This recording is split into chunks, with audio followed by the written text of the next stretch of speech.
Hi guys, my name is Jill and I am an educator and I work at Konza Prairie Biological Station, and one of my jobs is to welcome school groups out to Konza and to show them around the prairie. But we can't do that right now because you guys aren't in school. So what we thought we would do is maybe have some activities for you guys. Whoops, here come my dogs. Okay, I, I'm back. The dogs have gone back in the house, and so I'm out in my backyard. I'm not at Konza Prairie because the only people at Konza Prairie are the ones that are essential for being there for keeping everything running. So I'm actually here in my backyard talking about plants, and we're talking about the plant life cycle because it's spring. It is the 2nd of April, and we're talking about seeds. And I've got some seed packets here because seeds are a big part of spring. And we're going to do an activity that is a hands-on activity that you can do at home. So we need to maybe start by thinking about where you might have seeds in your house. Can you think of seeds that might be in your kitchen? Hey guys, I'm in my kitchen and I have found some seeds in my kitchen that I'm going to share with you. Did you know? Can you see it? Popcorn. There's those are seeds. Those are corn kernels, and corn kernels are seeds. How about rice-a-roni? Rice, another grain, it's a seed. And you're going to find lots of seeds. You see it? Get the light right. Oh, there we go. In fruit, like tomatoes. Tomatoes have seeds.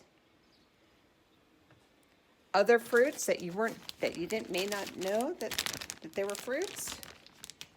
And I've got it in a plastic bag because I don't want to get my hands all over it. Peppers. Can you imagine the seeds inside the peppers? Another fruit. We have seeds everywhere. Can you find one or two things in your kitchen that may have seeds in them, and then maybe draw or set them aside and we can talk about them. You can share them with the group. One or two things in your kitchen that have seeds. So let's take a look at this YouTube video that shows seeds and the process of their germination.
So seeds germinate and they grow and they produce flowers, and then they produce fruits, then they produce seeds. And then the seeds need to somehow drop and get sent away from the plant. They need to be dispersed. And the seeds get dispersed in a variety of ways away from the plant because the parent plant doesn't want the seeds to drop right next to it, because if the seeds drop next to it, it's bad. If the seeds start growing right next to the parent plant, the baby plant will take all of the nutrients in the water that the parent plant needs. So the parent plant needs those seeds to be dispersed away from it. So let's watch this YouTube video that shows the different ways that seeds can be dispersed. Other plants can drop a large and heavy fruit full of seeds from their branches. Some of these fruits, like apples and coconuts, roll away from the parent plant, decompose, drop their seeds, and begin a new plant. Some of the softer fruits can actually open upon impact with the ground and scatter their seeds in the process. These fruits can also be carried away from their parent plant by water or animals, which brings us to our next method. If an animal eats and digests the fruit, the seeds will pass through the animal's digestive tract. Because of the harsh, acidic conditions of the stomach acid, plants have evolved to make seeds with very hard outer coatings or shells. This way, the seeds pass right through the animal's intestines, and the animal drops the seeds out in a nice, fertile poop. Oftentimes, the animal's waste provides a good place for the seed to sprout and begin growing and spreading. Plants that use this strategy have evolved to produce brightly colored fruits that taste very sweet, and the animals love the sweet-tasting fruit. Raspberries, grapes, dates, and other berries use this method to attract birds and small rodents who travel long distances. Other plants use animals in a different way to disperse their seeds.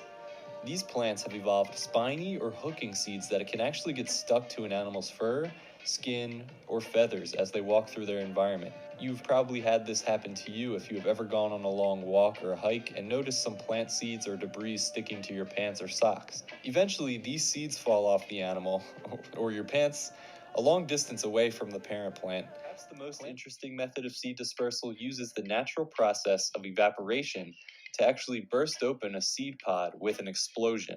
During hot, sunny days, the side of the seed pod that faces the sun gets warmer and drier than the side in the shade, which builds up pressure that creates a mild explosion or popping and can send seeds flying up to 100 meters away from the parent plant. For example, this tree is actually nicknamed the dynamite tree because of how loudly the fruit explodes when the pressure builds up on the inside.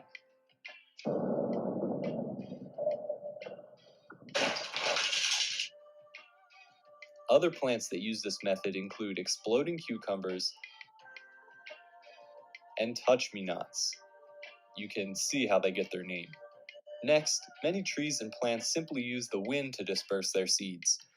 Some of these plants have evolved to produce seeds that are so incredibly light that they can fly in the wind and land miles away from the parent plant. Many of the annoying weeds that keep popping up in your garden use this method, like the common dandelion, whose flying seed kind of looks like a Fortnite glider, and the Canadian thistle. Maple trees, on the other hand, don't necessarily have super lightweight seeds, but have evolved wing-like structures that look and act like helicopters when they fall off of the parent tree. These seeds don't fly as easily as a dandelion would, but can still travel great distances, especially if the wind is strong. Lastly, seeds can find their way into rivers, streams, and other bodies of water. Aquatic plants have evolved lighter, more buoyant seeds that can actually stay afloat or stick to the surface of the water for a while. Eventually, the seeds settle in the downstream soil right next to the river or the stream, which is usually why certain plants like willows or foxgloves are actually found near. Welcome to the Konza Prairie Nature Trail. Today we are going to go on a little bit of a hike, and we're going to see some seeds. Okay, so your mission here is to come out. Now most of the seeds are going to be gone because they have been burned. But your mission is to come out here and maybe to find some of the burned ground and to look to see if you can find some seeds that are actually growing. Now what you're going to find, you're going to find some grass that's coming up here, but what you're going to look for is some seeds that are germinating. Those aren't seeds that are germinating. These are actually grasses that are coming up from grasses that had already survived from before. These are perennial grasses. So what we're looking for is seeds that are germinating. So, nope, not these yet. Stay on the trail. Be sure to follow the signs. Don't go down to the creek. The signs mean it. We do not want you to go down to the creek. Now there's a trail there, but that's for the researchers so they can access the creek. Okay. So welcome to the first field here. You can see we've got the stone steps and you can hear that it's windy. One thing you should know about the prairie, it's just about always windy. Now, I'm not going to go a whole lot further because I don't want to ruin what you're going to see here. But I do want to give you an assignment when you come here to visit and walk the trail at Konza Prairie. Oh, by the way, you're going to see these numbered signs. The signs correlate with a brochure that we have that helps you to understand what you'll see at each stop. So there's a brochure at the front, a self-guided brochure. So your assignment is to look down. And what I want you to do is to go down into the grass. And I want you to find germinating seeds. So we're looking down and look at that. Look what I found. A whole bunch of germinated seeds. And you can tell germinating seeds because they have two brand new little leaves. And that's what we're seeing. These are two brand new baby seeds that indicate a germinating seed. And that's a whole bunch of them. And this is what I want you to find.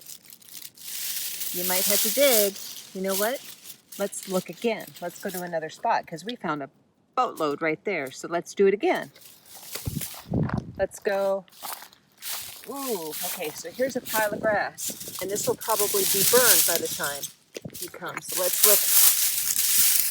look right in the middle of all this.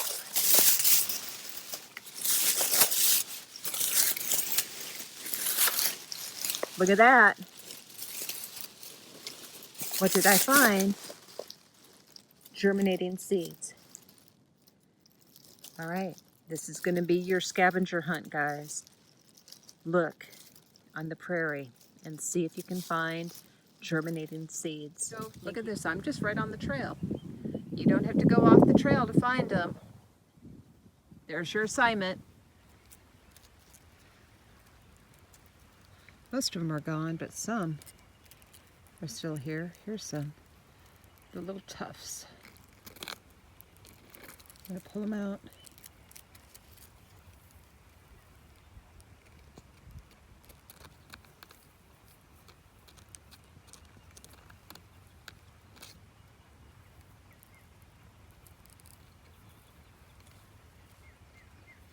It's a still day, so they're not flying away.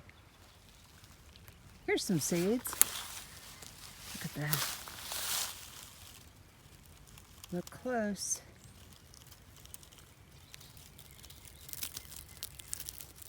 Pull them out. Lots of fluffy tufts.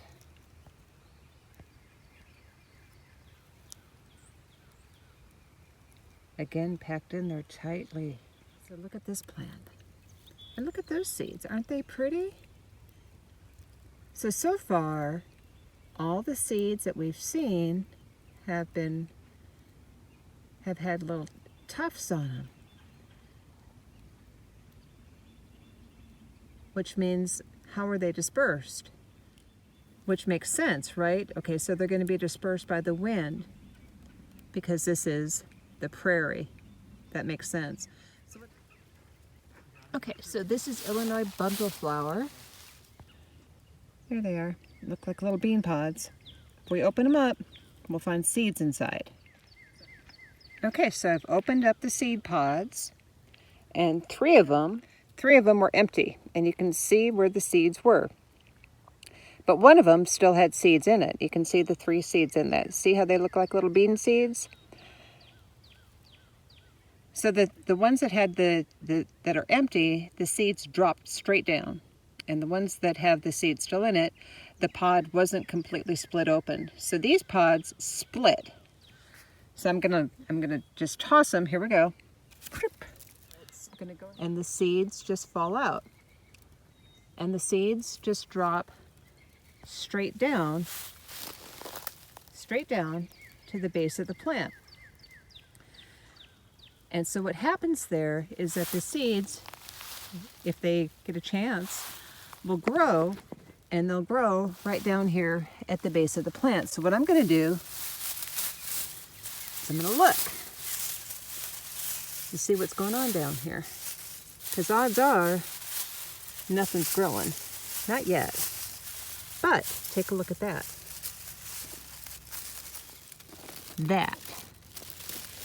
That is a germinating seed right there. So that could be one of our little seeds germinating.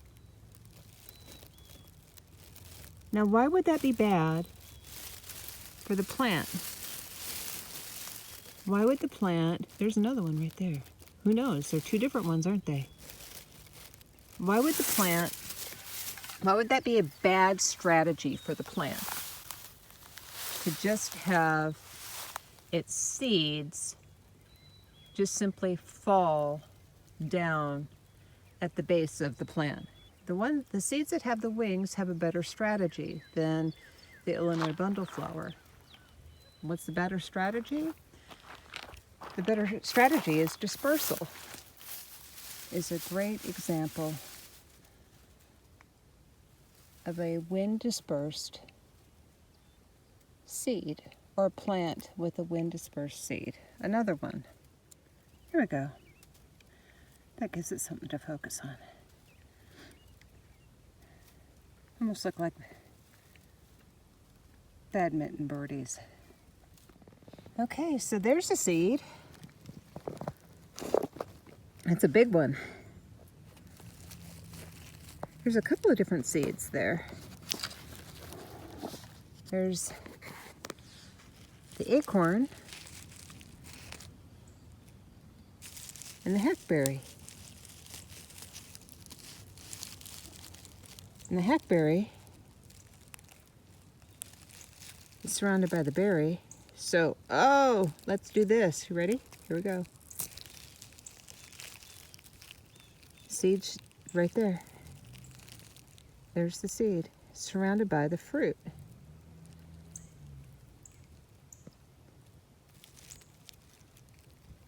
So fruits are designed to help disperse the seed. So with the acorn, the fruit is actually the cap, and the seed is the nut.